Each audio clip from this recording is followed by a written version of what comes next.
शिर्डीमध्ये राहत असाल तर तुम्हाला या रहस्यमय घरांबद्दल नक्कीच माहीत असाल। तर नमस्कार मंडळी, मी श्रद्धा आणि आज मी आलेले आहे साई निवारा पिंपळवाडी रोड शिर्डी येथे।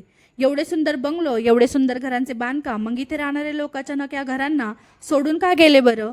कुणी या घरांना भूत बंगला म्हणतात, तर कोणी भूतांचा अड्डा, तर कुणी म्हणतं या ठिकाणी अमावस्येच्या रात्री एक बाई पांढऱ्या साडीमध्ये येणाऱ्या गाड्या अडवत असते, तर कुणी म्हणतं या ठिकाणी मोठ्या प्रमाणामध्ये मर्डर झालेला आहे। नको नको ते अफवा, पण यामागचं सत्य काय?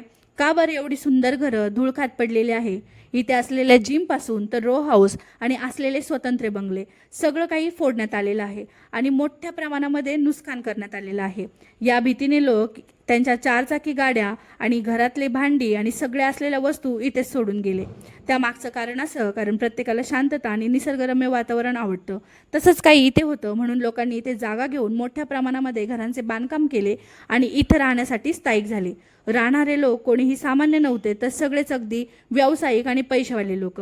हे चोरांना समजताच या ठिकाणी मोठ्या प्रमाणात चोरीचे प्रकार वाढले। रात्रीचे घरफोडी असो किंवा घरावर होणारे दगडफेक किंवा हल्ले यास सुरुवात झाली आणि लोक या गोष्टीला खूप घाबरलेली होती। त्यामुळे त्यांना राहणारं घर आपलं सोडून जावं लागलं। इथे असलेलं गेट, बोरीच्या टाकीवर असलेलं लोखंडी झाकण, खिडकीला असलेलं गज, जिमचं सामान सगळं काही चोरी करण्यात आलेलं होतं।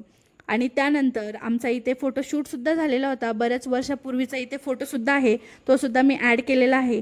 त्यामध्ये मागं तुम्हाला गेट दिसत असेल, ते सुद्धा आत्ता चोरून नेण्यात आलेलं आहे आणि घराचे दरवाजे जाळून मग घरामध्ये चोरी झालेली आहे।